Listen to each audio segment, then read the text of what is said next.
नमस्कार। आपका स्वागत है दोस्तों।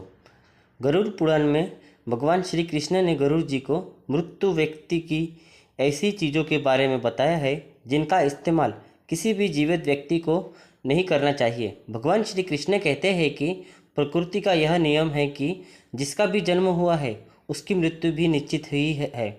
मृत्यु ऐसा सत्य है जिसे कोई भी जानकारी नहीं सकता है। मृत्यु निकट आने पर मनुष्य को अपने शरीर का त्याग अवश्य ही करना पड़ता है और शरीर के साथ वह व्यक्ति सभी भौतिक वस्तुओं का भी त्याग कर देता है।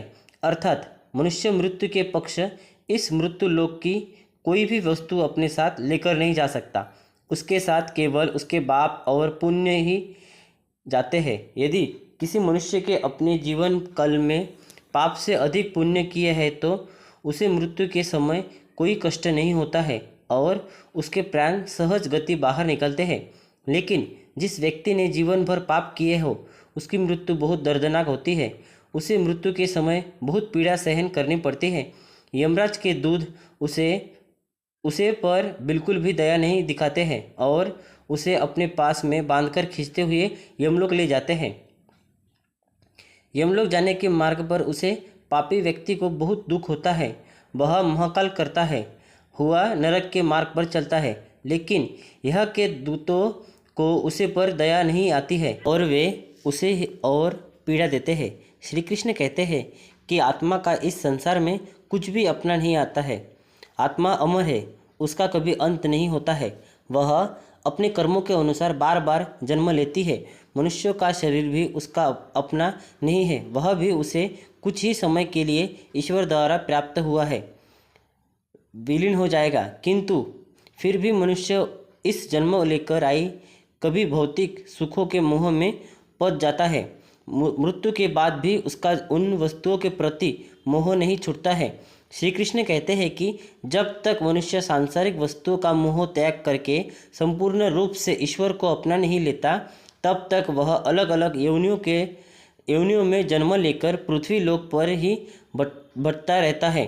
कभी कभी यह मोह इतना अधिक होता है कि वह मृत्यु के बाद भी इसी पृथ्वी लोक पर भ्रमण करता है, अर्थात वह प्रेत योनि धारण करता है। श्री कृष्ण कहते हैं कि यदि किसी मनुष्य की अकाल मृत्यु हो जाती है तो वह भी प्रेत योनि में चला जाता है और प्रेत योनि में वह अपने ही परिवार के लोगों को दुख देने लगता है। कई बार हम अपने मृत परिजनों की वस्तुओं को उनकी याद में अपने पास रख लेते हैं या उनकी वस्तुओं का उपयोग भी करने लग जाते हैं, लेकिन गरुड़ पुराण के अनुसार हमें मृत्यु व्यक्ति की कुछ वस्तुओं का उपयोग कुछ नहीं करना चाहिए, क्योंकि इन वस्तुओं के साथ उसे मृत्यु व्यक्ति की ऊर्जा जुड़ी हुई होती है। उसे मृत्यु व्यक्ति का उन वस्तुओं के प्रति मोह बहुत अधिक होने के कारण वह मृत्यु के बाद भी उन वस्तुओं को उस वस्तुओं में जुड़ा रहता है और यदि कोई इन वस्तुओं का प्रयोग करता है तो उसे कई परेशानियों का सामना करना पड़ता है। वह मृत्यु आत्मा उसे कई प्रकार के कष्ट देने लगती है। इसीलिए किसी भी मनुष्य को मरे हुए व्यक्ति की चीज़ों का इस्तेमाल कभी नहीं करना चाहिए।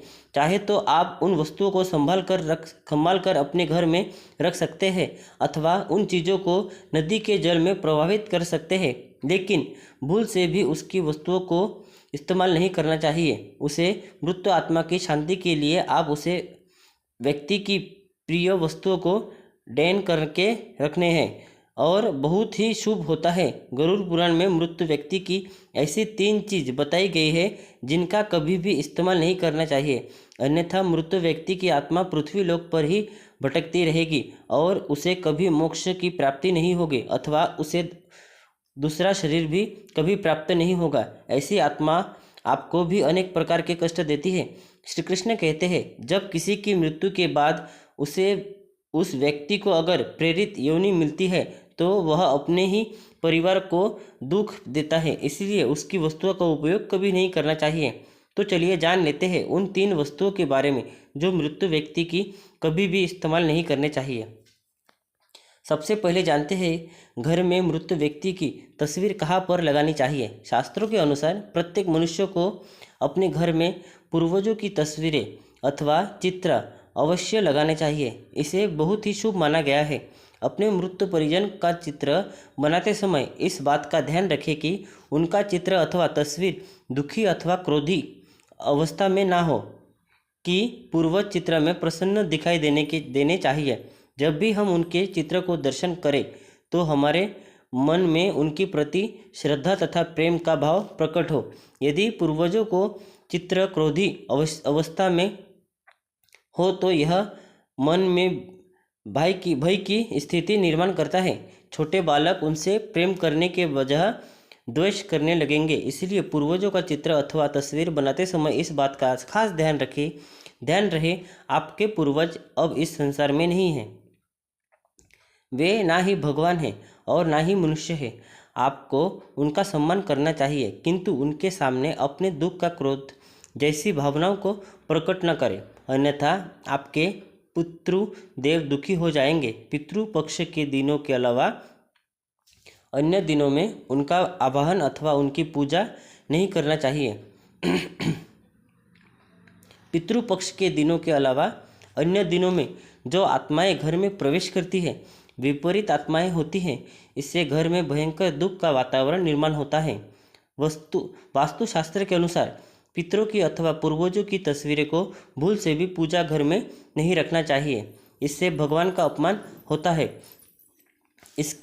इससे आपको सभी पितृगण अत्यंत दुखी और क्रोधित हो जाते हैं। यदि आपको किसी परिजन की अकाल मृत्यु है तो प्रेत योनि में चले जाते हैं और पृथ्वी लोक पर ही भटकते हैं।